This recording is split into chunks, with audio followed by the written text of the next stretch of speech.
Welcome to Orchestrate All the Things. I'm George Anatiotis and we'll be connecting the dots together. Stories about technology, data, AI, and media and how they flow into each other, shaping our lives.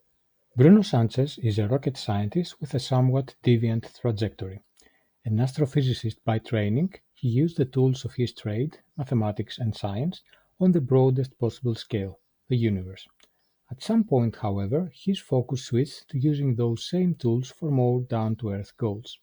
Sánchez had a stint at the World Bank, where as a member of interdisciplinary teams, he helped make sense of geospatial data.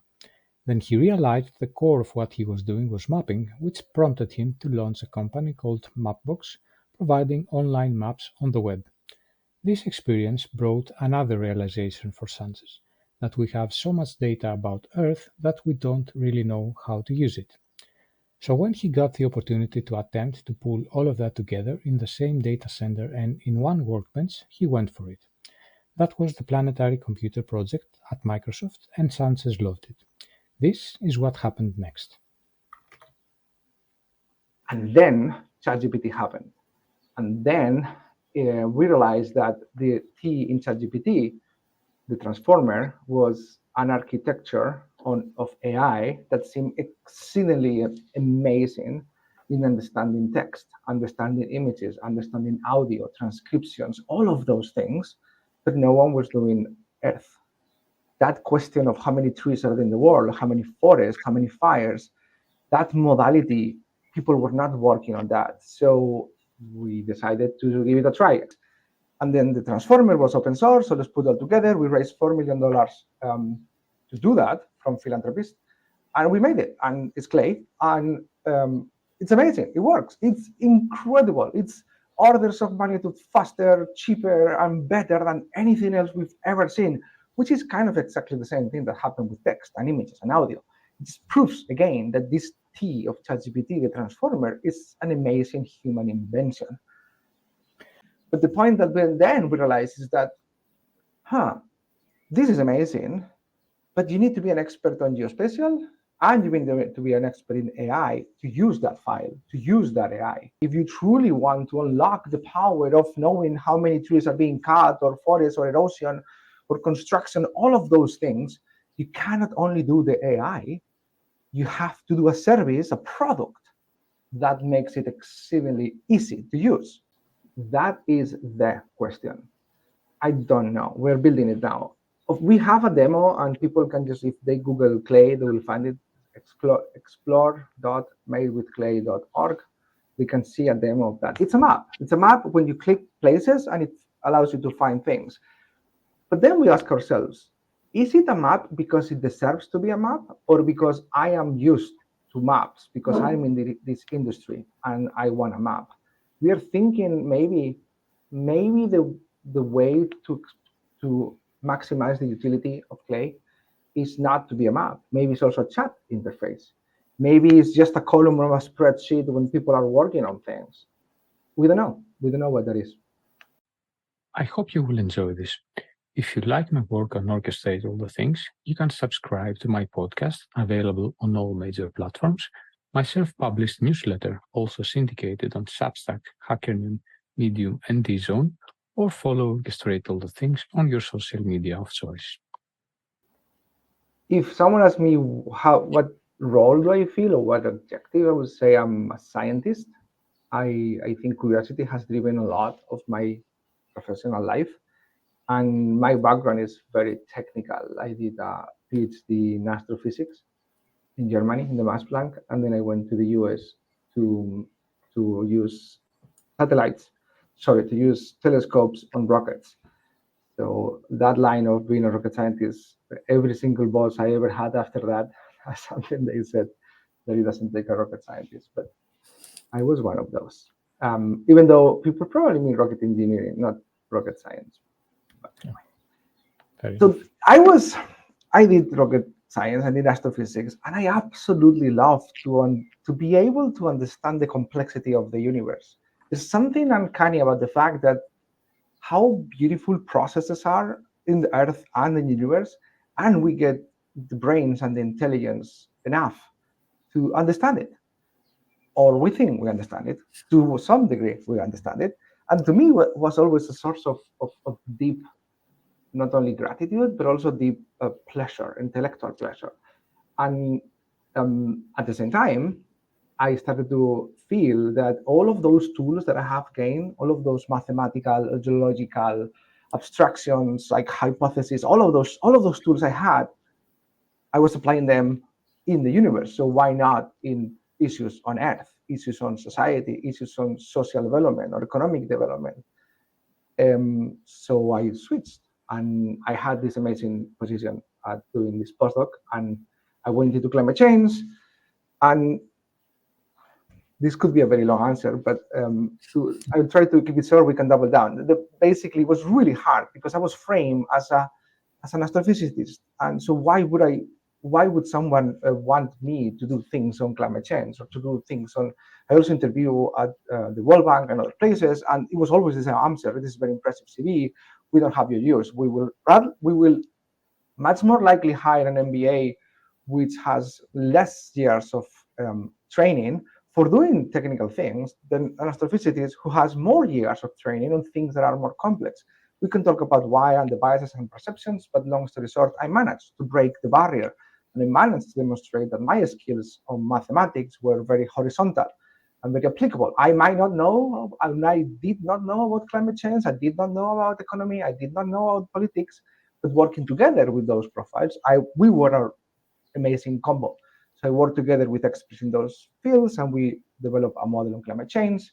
Then I went to the World Bank, and I worked in the office of the president of the World Bank, Jim Kim, and it was always my role is, hey, there is these issues, there is these technical drivers or data drivers or satellite images or whatever thing it is, and Bruno, can you help us understand what's there? What is the thing? Working with other people, experts in economy or experts in other things, and we did that, and it was amazing.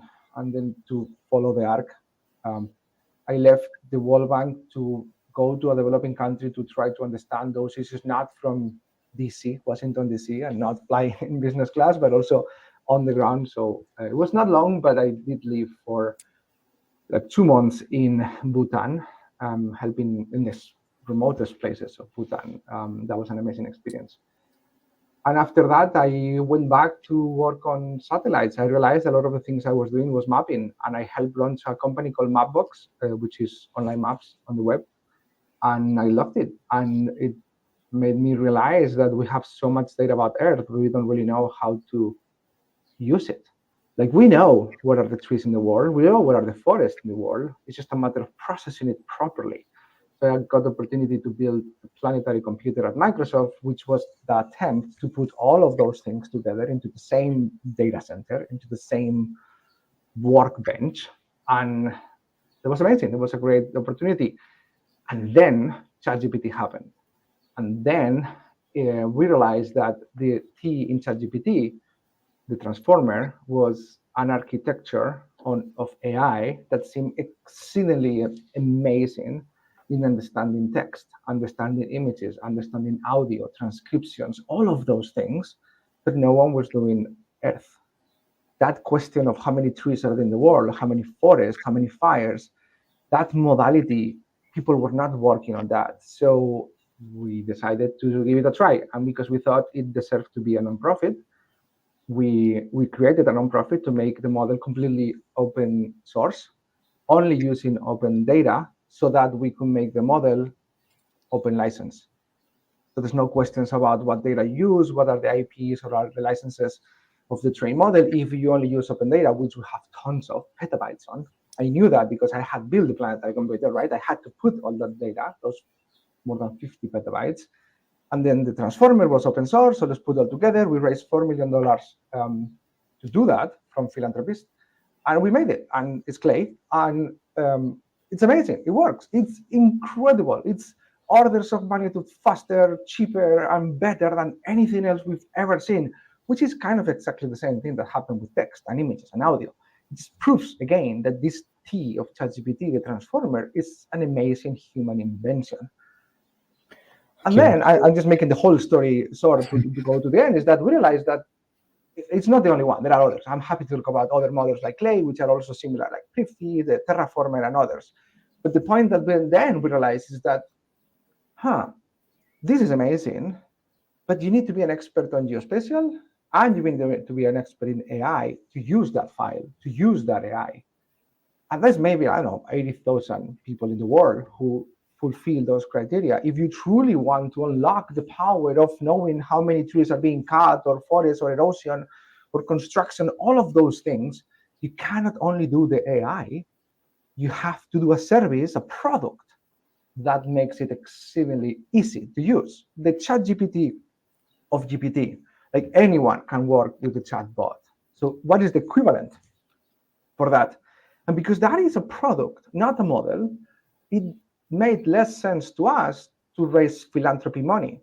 Because to me, it makes sense to raise philanthropy money for something that is get money, do the output.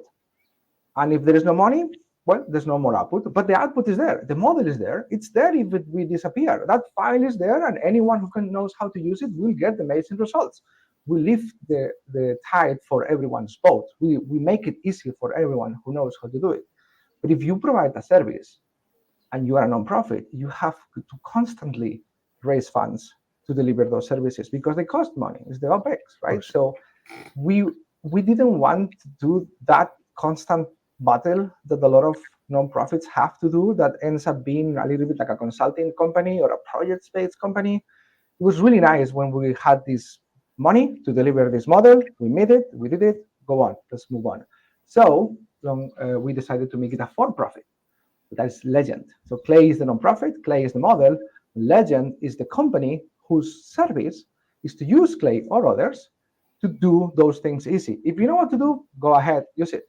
If you want the easy way to do it, or the thing on the scale, that's the Legend. And that's kind of the reason I'm here. And the long path has always been the same, which is how to use deep technology to advance impact in society using different tools like nonprofit, for-profits, startups, Microsoft, World Bank.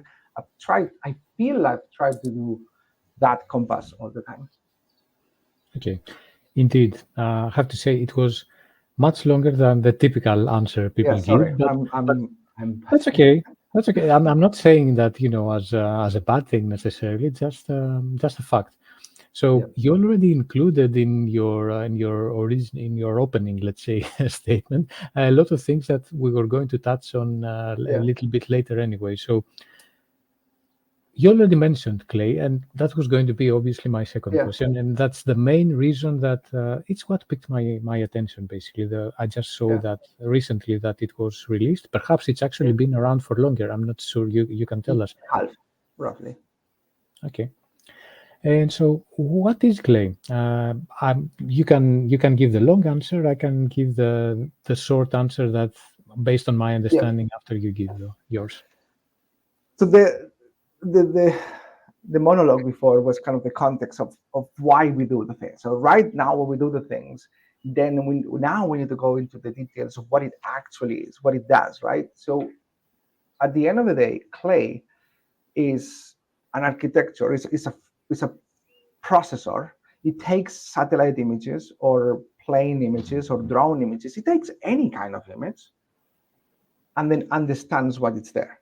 If you have a plane, if you have crops, if you have water, you have boats, you have ways to count them, to calculate with them. I'm being a bit abstract on purpose because the power of this tool is not that it's able to count cars. It's not that it's able to predict crop yields. It's that it's able to do all of those things.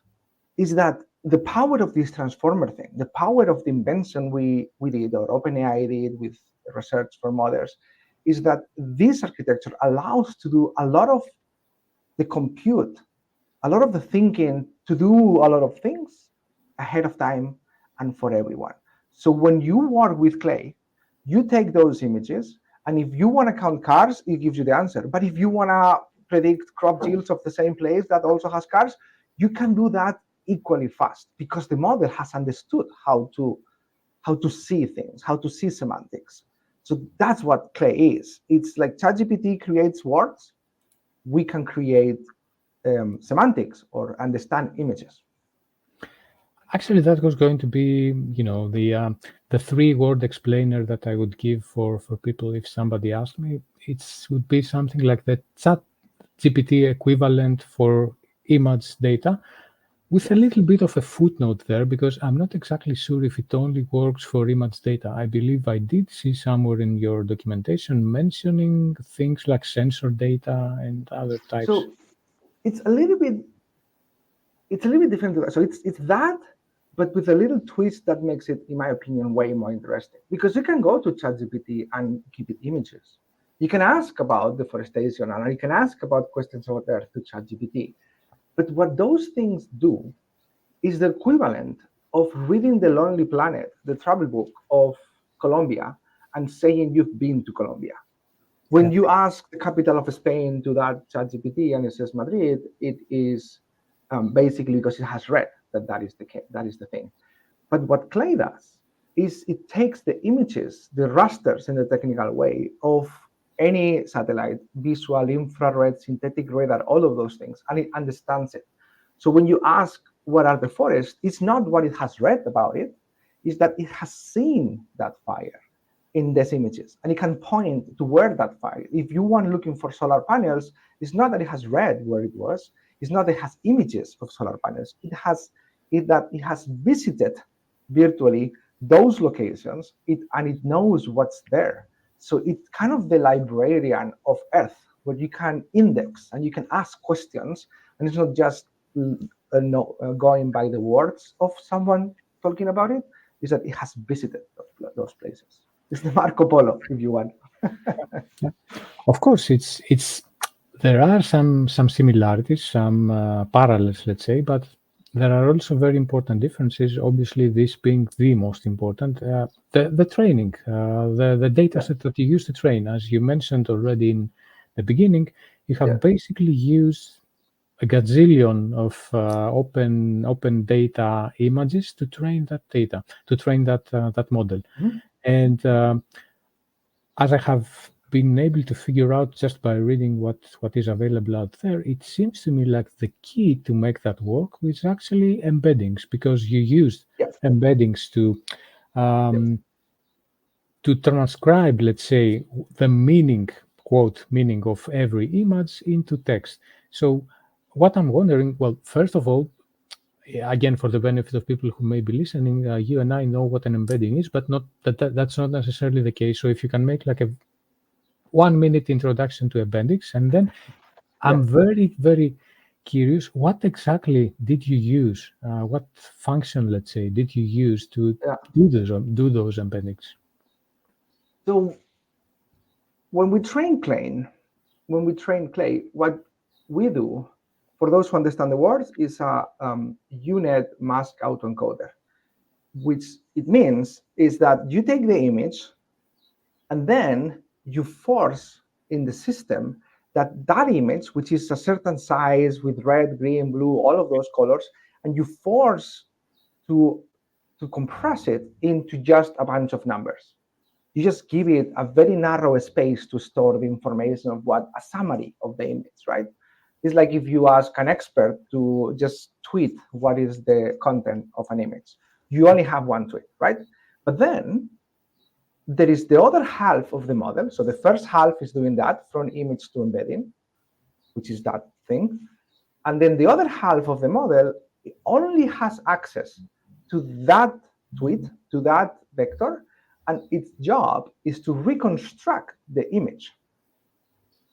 And then the function that makes all of this work is that I am going to evaluate the work of all of those parameters by the difference between the input that generates the embedding and the output made with the embedding. So that in itself already tells you that embedding is, by necessity, it's a compression. It's a lossy compression because it's not perfect, but it's a compression of the contents of the image. And then we go one step more, which is that we remove, when we do that embedding, when we give the image, the input image to the model, we remove part of it. So we remove half of the face, or like randomly crop images. And we made the vector summary of the image with those holes. But then we ask it to reconstruct the entire image. So it needs to understand that if I see half a face, there's probably the other half there. If I see half a glass, there's probably another glass on the other side. So we are forcing the model to understand by comparison, but also by context, by the fact that, yes, I don't see these things, but they might be there. That's the mask autoencoder, which allows us to not need human labels or not need to supervise the models, because we can generate a lot of training by taking all of those images, cropping holes in places, and asking to do that. A little bit more than a minute. Right. So, how many rounds of training have you done so far? Or to ask it in a different way, how many different versions of the model have you released so far? 3. So we had the core idea early on before we got funding, and it's basically the model exists for text, as I was saying, and even exists for images. So to go from images to Earth, basically is a few tweaks of, hey, an Earth image has a location, has a time, has an instrument, has a few things that are special. So we did that thing, we did a small scale, kind of to prove it works. Then we got the funding, we did the version 1, knowing that this would work, knowing we had access to this compute GPUs to train, and then we did the latest version, what we call 1.5, which is a bigger model, like more parameters, more numbers, and way more data, like billions of little patches of images, and a lot of training, doing the patching, all of this masking thing. That was the largest, to our knowledge, has been the largest training in the open, because I guess it's someone does it not in the open, we don't know. The largest training in the open for an Earth model. Okay. And do you have you potentially seen already how people use it out there? Well, first of all, before we get to that point, actually, it's probably a better question to ask. So how can people use it? You already mentioned in the beginning that, well, Yep. yes, I mean, in theory, if you have the model out there, you could use it, but it takes certain expertise to do that. So I think Yes. you have created different ways for people to use it as well. So Clay is a technical resource. You need to know how to run a Python notebook, at least. You need to know some Geospatial and AI. So we do have tutorials to guide you to do that. We have done some of those applications. We have demonstrated that Clay is able to do land cover, which is when you get a map and you need to know what's water, what's forest, what grass, all of those classes. We are able to create those maps extremely quickly with a very high precision. The regression was 0.92, if I remember correctly. Also, to calculate the amount of biomass in a forest, the amount of biomass above ground is kind of how much carbon is there on those trees. So typically, all of these operations, they take a lot of computer vision, pixel math, all of these things to do. With Clay, is using the embedding, so it's much faster. We know that can be done. We also know we can detect ships, we can detect aquaculture. These are real cases of people doing it. But the thing is that because the model is open, without limitation, we don't know what people are doing. We only know they tell us. So we know of people who are doing using the Clay model for many use cases. So we know it's useful, but to the point is that it's a technical resource. So if we really want to deliver the promise of understanding Earth, then we need to make it extremely easy to use. And that's when we decided to wrap it with a service. Okay, so how do people use the service? Is there like a text interface? Is it like an application? Is it like a web page? How does it work? That is the question. I don't know. We're building it now. We have a demo, and people can just, if they Google Clay, they will find it.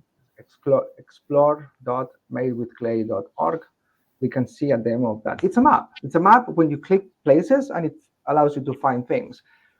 But then we ask ourselves, is it a map because it deserves to be a map, or because I am used to maps, because I'm in this industry and I want a map? We are thinking maybe the way to maximize the utility of Clay is not to be a map. Maybe it's also a chat interface. Maybe it's just a column of a spreadsheet when people are working on things. We don't know. We don't know what that is.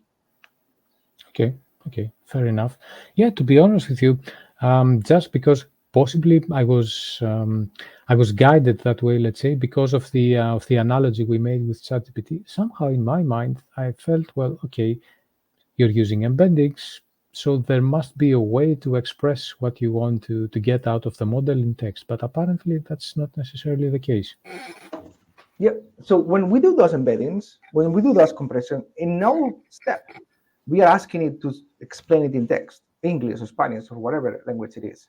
We are asking the model to do whatever it wants to find those vectors and those relationships.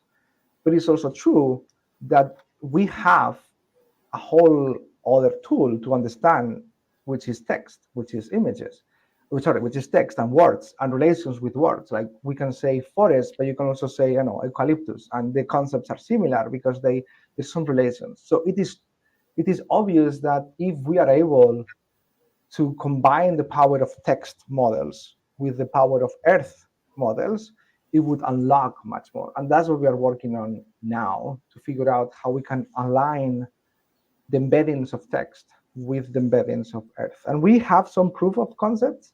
It's not easy at all, but yeah, it's obvious that that's the future. Okay. So you're basically looking into getting into the next level, let's say, which is having a multimodal model. Yes. But here's the question that we ask ourselves.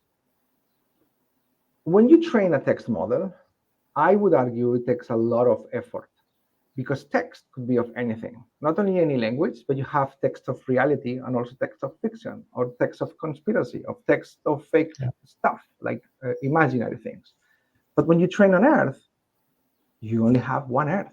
It's large, it's marvelously complex, but there is no fake data, there is no fiction on Earth data. So just by that logic, it seems that training an Earth model is far easier than training a text model, because the possibilities are smaller. So to me, that means the multimodal model that includes Earth is not going to pay much attention to the Earth modality, because the text is the harder one.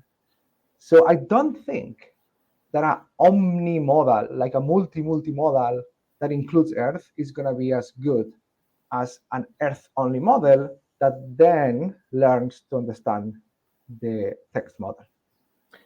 I would argue that this depends on the type of data set that you choose to train on text. I mean, True, sure, that is true. Yes. if you take the entire web and things from social media and whatever, then yes, you're going to get lots of junk. But there are very well curated and very selective, let's say, data sets out there that you can possibly use to train more meaningfully. We are doing that. We are taking OpenStreetMap, which is like Google Maps for other people who don't know. It's just a map that you can then query and use. So we are taking the text of OpenStreetMap, of the locations of things, as the text training for mapping. Okay.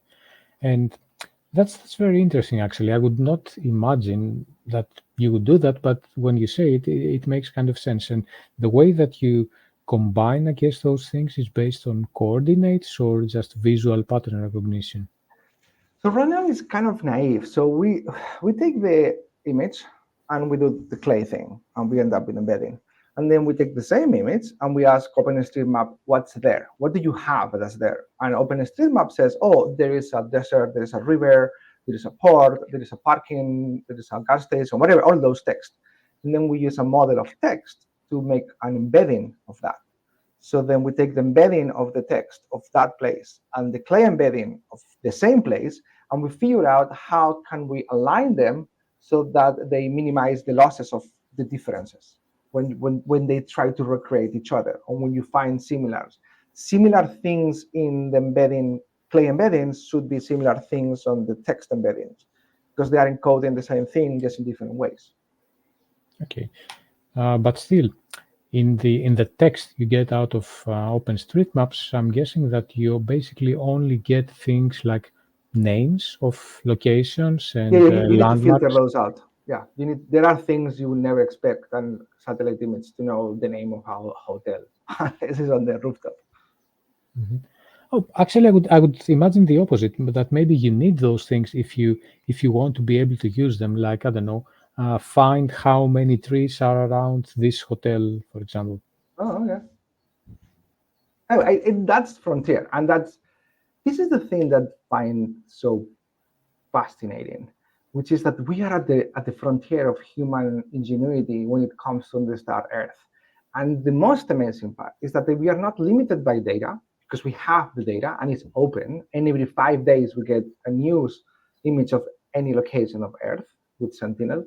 And it's not technology either, because transformers are proven to be that. It's how we tweak this to find the answer. So it is indeed an exceedingly exciting time when it comes to understand Earth. Okay, well, since you mentioned transformers, there's something else specifically about them that I've been meaning to ask you, which has to do with, well, the limitations of transformers. It's true that they have certainly powered much of the innovation having to do Mhm. with both text and multimodal Yeah. models. However, one limitation that I'm pretty sure anyone who's even remotely acquainted to these models by now is familiar with is the so-called hallucination problem. I mean, Yep. the fact that these models tend to be creative in ways Yep. that sometimes end up producing things that are not truthful, basically.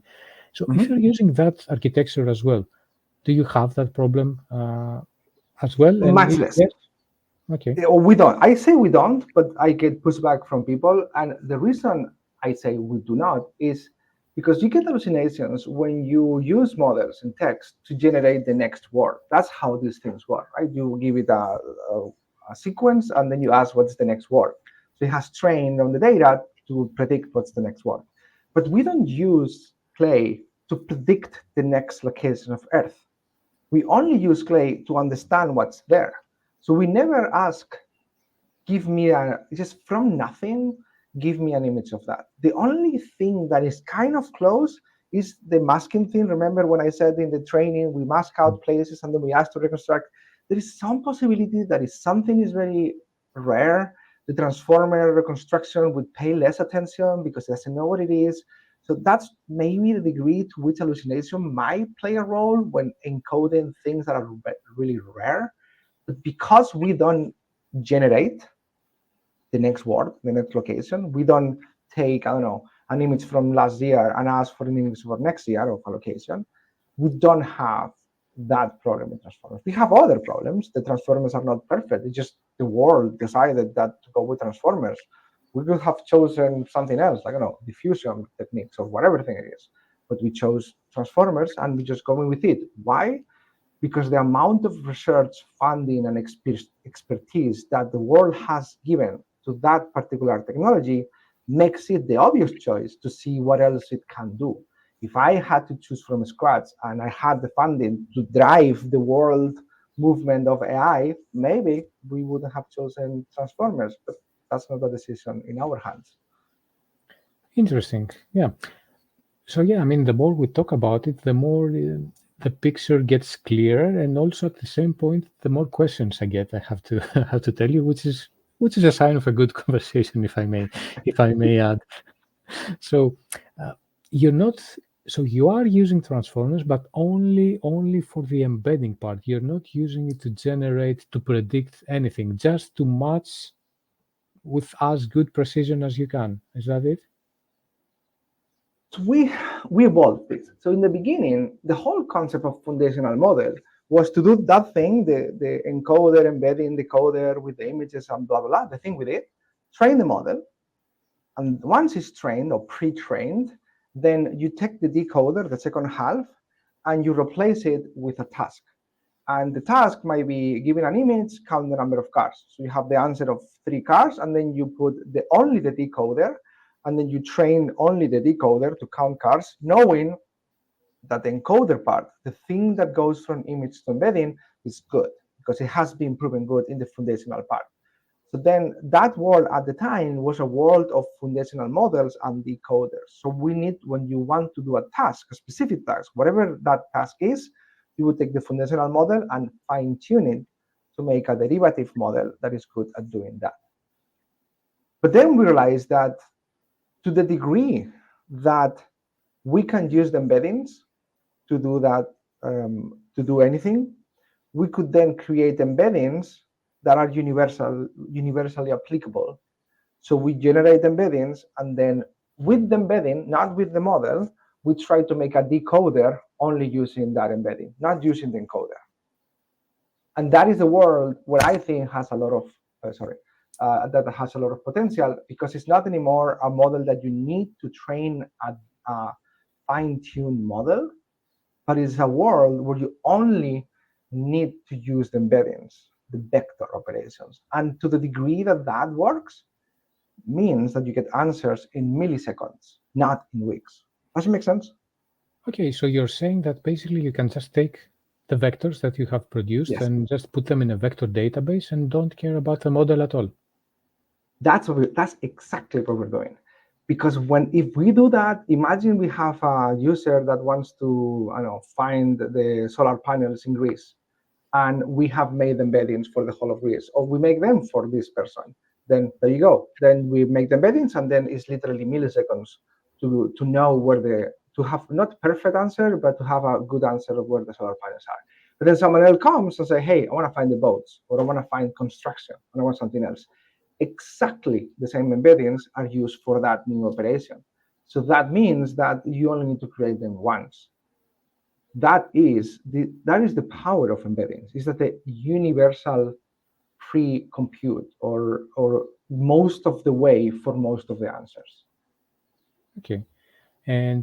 But of course, all right, a number of questions there. First, do you have any kind of, benchmarks or empirical evidence on the kind of precision that people get on those, on different types of queries?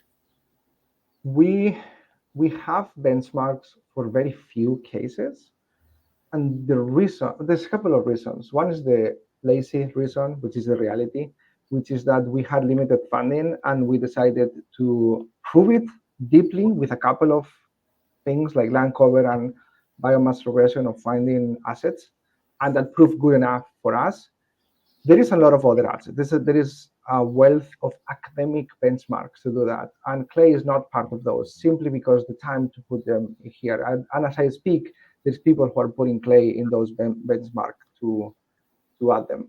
But the real answer to me is that I don't really care that much about the benchmark, because to me, the value is not only the score in the benchmark. The value is that where before you could only get any answer if you had access to a lot of compute, a lot of expertise, now you might get an answer that might not be perfect, extremely fast, extremely cheap, and good enough. So even though the scores might not be perfect, because the embeddings will never be perfect, there is a value which is beyond the scores. Maybe the value is that is open source. Maybe the value is that is offline. You can take the embeddings and work with them. Maybe the value is that you can dig around and tweak them.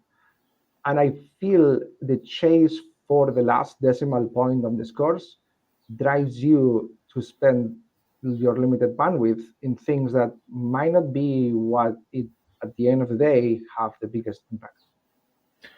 Sure. I think I share this sentiment. I was mostly curious, not about the last decimal point, but just as a kind of rough measure. Is it like, I don't know, 80%, 50%, 99%?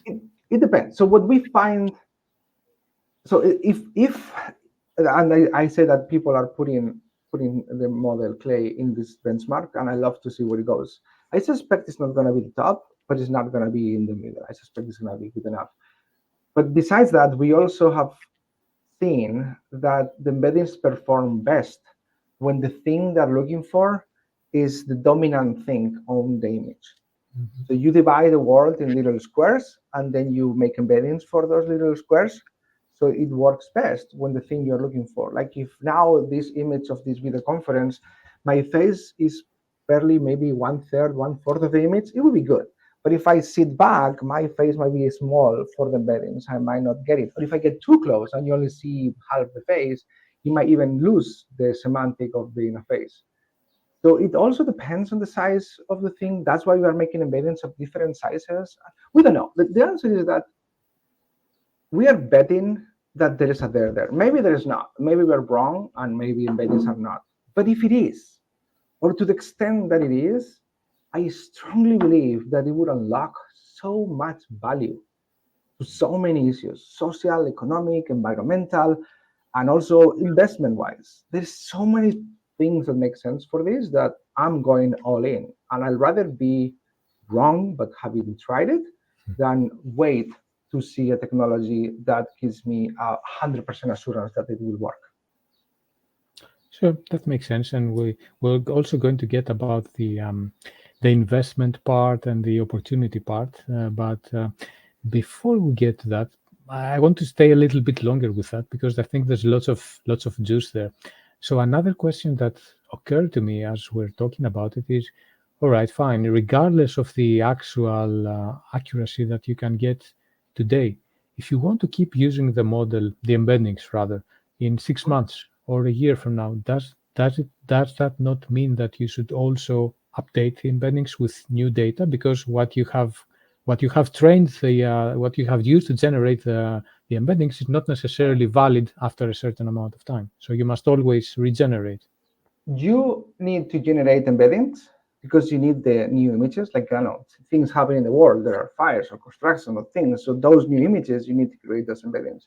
But I don't think you need to train the model again. And the reason for that is even though things change, the envelope of possibilities doesn't Yes. really change. Of course, like, I don't know, Spain is getting that desertification with climate change. But even though for Madrid, what you might see has never happened in history, it has happened and it is happening in other places of the world. So if the model gets to see, desert in the middle of Madrid, it will be unique for Madrid, but it will not be unique for the world. So to the degree that in Greek or in physics, there is this concept called ergodicity. So I believe the Earth is ergodic, which means that all the possible states are present at any time. So any evolution of one time over time has been present somewhere else.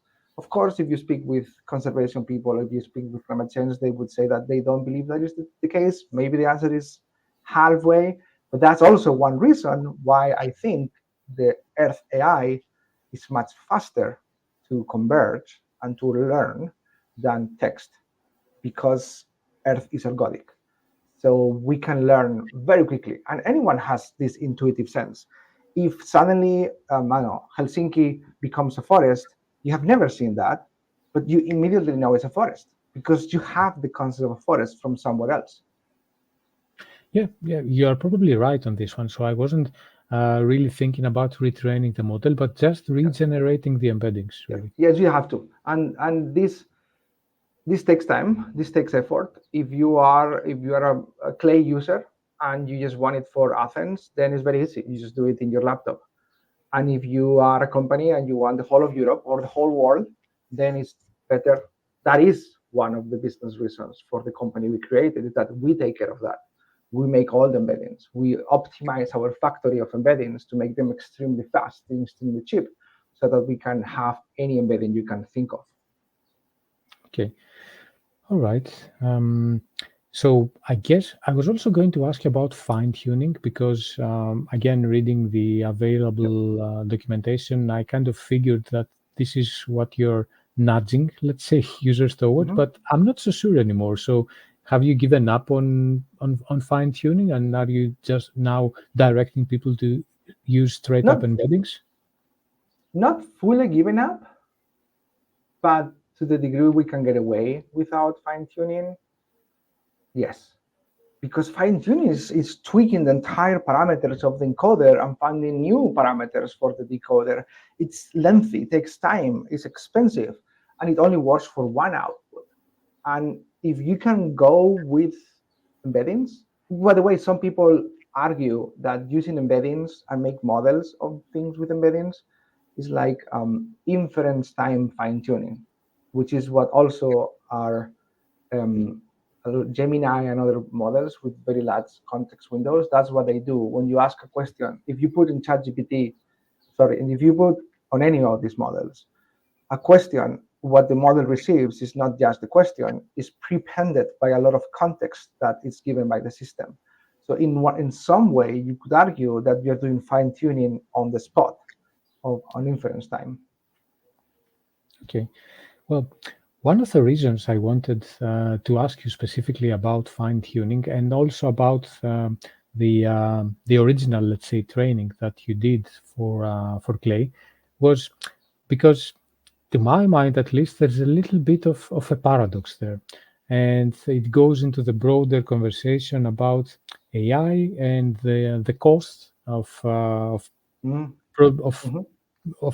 producing AI models and running AI models and running data centers and all of that. So for me, the paradox is basically like, okay, so you are using AI, which is a kind of environmental,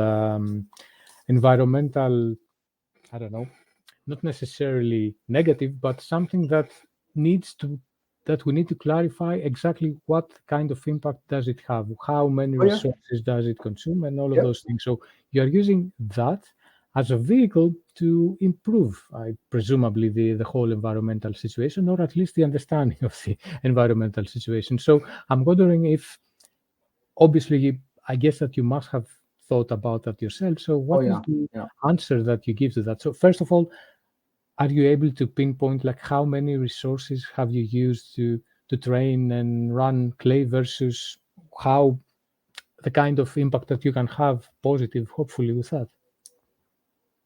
Yes. So yes, we can measure the emissions because we run this thing, or to some degree, to the degree that our provider, which is AWS, is able to give us the scope 1, 2, and 3 of that compute. Then we also need to add the scopes of this laptop running or the electricity that I'm using, all of these things. We can measure those, but those are not as large as the compute itself, which we can offset, and we do offset, or AWS offsets in their operations. But it's to take a step back. Yes, AI is exceedingly resource intensive in electricity, in water, and in other cases. When I was at Microsoft, that was the unit I was working on, and so I'm familiar with those things. And it's kind of ironic that in our case, we then apply those AIs to hopefully avoid more emissions, right? So that is something we obviously think about. That is one of the reasons it's a nonprofit. The idea is that we are extremely open, not only on the outputs, but on the ways we do that and how we approach it. And the reason is that hopefully, number one, we can convince people that are thinking similarly to not have their separate thing, is to just join forces. So instead of training 10 models, we train one model that is open enough and good enough so then people can use it with fine-tuning or without fine-tuning. But then it means that we don't need to create a ton of them. Two, if you do your own thing, you hopefully can learn from our experiences, the thing that works and the thing that don't. So you reduce the amount of training or wasted training or experiments that you do with that. So that's kind of how we are approaching the issue. It is also a fact that we need to design the transformers themselves or architecture to be as efficient as possible. That's also why we start with the smaller models and bigger models, because one of the other limitations you mentioned of transformers is that they take so much data to learn something. Like they learn much slower than a human brain. And not only that, when they learn something, you have to be careful, because if you give them something else, there is a very high risk that they forget everything else. It's called collapse. So when you fine tune for a task, one of the reasons that then you cannot use that model anymore for anything else is because a lot of the training to understand any other thing kind of gets away, gets lost. So that's why another reason why embeddings are, in my opinion, more environmentally friendly. And then lastly, if you use embeddings, as I was saying, is most of the way for most of the answers. So if you compare getting the answer traditionally with computer vision or with other ways, there is a lot of compute resources that are used to get to the same answer. But if you use embeddings, a lot of that compute has already been embedded in the embedding, has already been inserted there. So then all of your answers are much more environmentally friendly because the consumption or the emissions have been done when you created the embedding that is useful for everyone. True. And yeah, I think it's notoriously complex and hard to come up with a kind of estimate, let's say, that is close to reality. I think the latest effort I have seen at that was, and you may have seen it as well, was a series of articles actually that the MIT Technology Review published, in which they tried to calculate like the net effect, let's say, of AI model training and the offsets and all of those things. And they did a fairly good job, I have to say, as far as I was able to say. But I think the final outcome was that it's tentative still. We can't really pinpoint because there are so many variables involved, basically. Yeah, there's infinite variables. Like for example, I bought a server and it's sitting in my home, which cannot do many embeddings, but it can do some.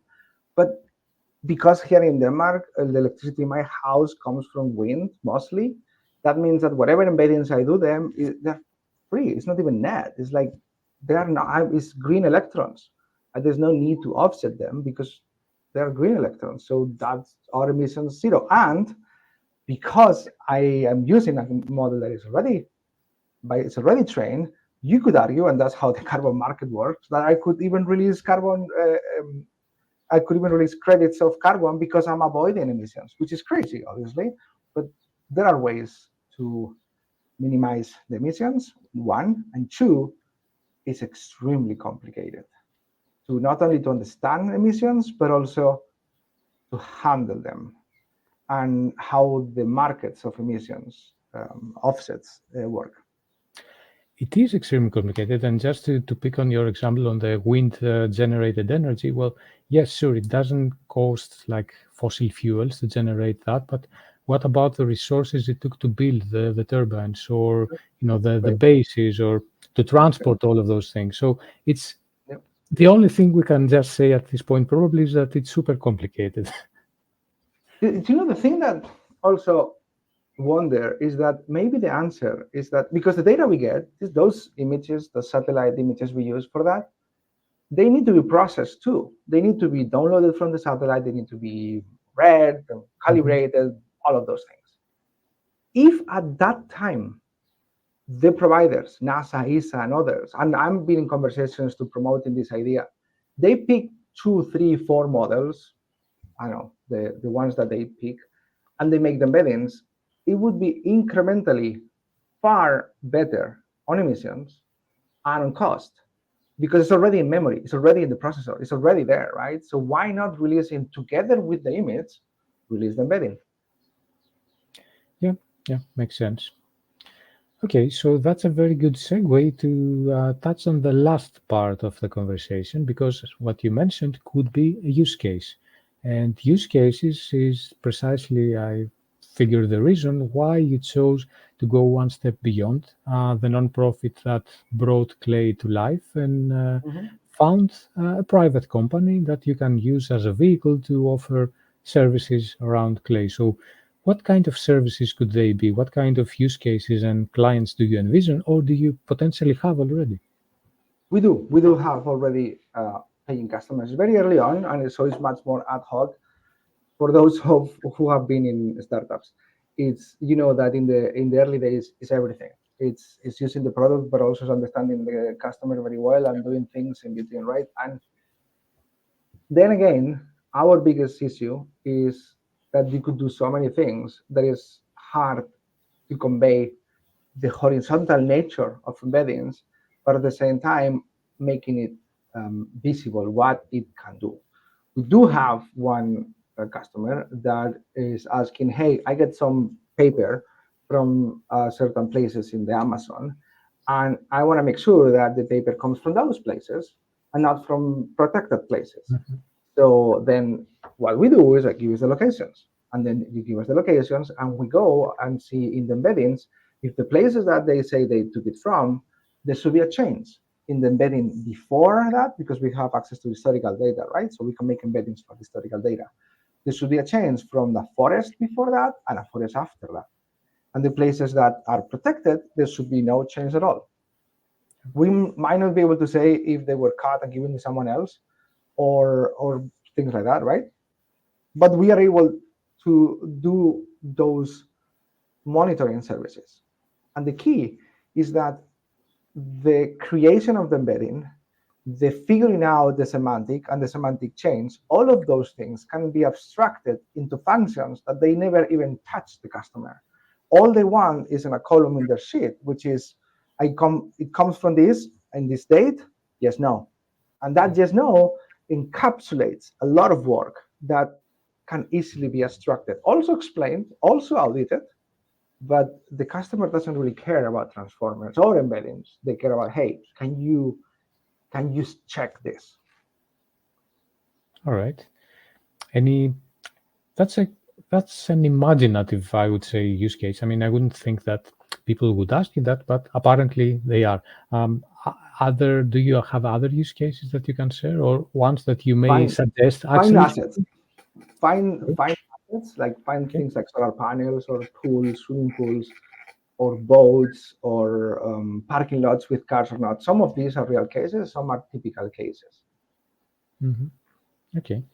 And what about the structure, let's say, of the company? What stage are you at right now? Are you bootstrapping, or have you raised some capital? We did raise some SAFE, which is early interest. We are now closing a seed round, which is the typical path for a VC company.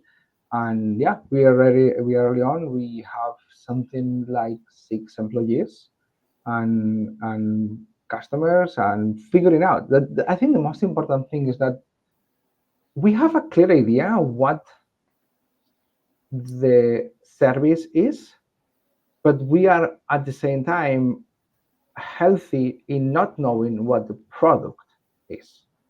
Because if what we're talking about here is changing the geospatial industry, is thinking about it completely different. We are not a geospatial company. We're an answers company, if you will. And our biggest risk is becoming a geospatial company, of which there are many, and of which there is other ways to do things.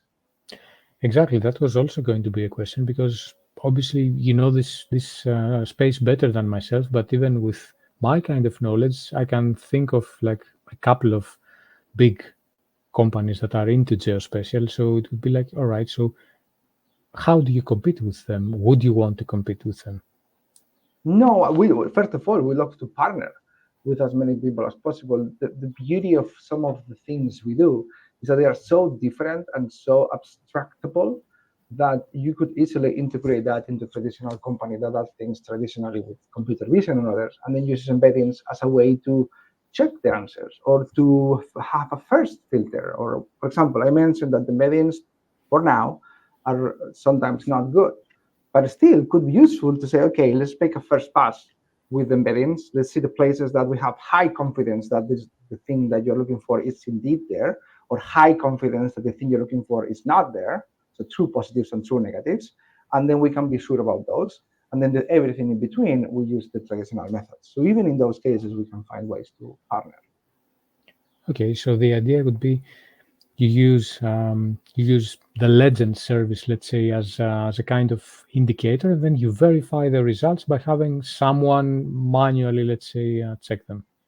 Or with other methods, like traditionally, or even human reviewing human to do that, which is something we want to do. We are always designing human in the loop AI tools, not just automated AI tools, because they make errors.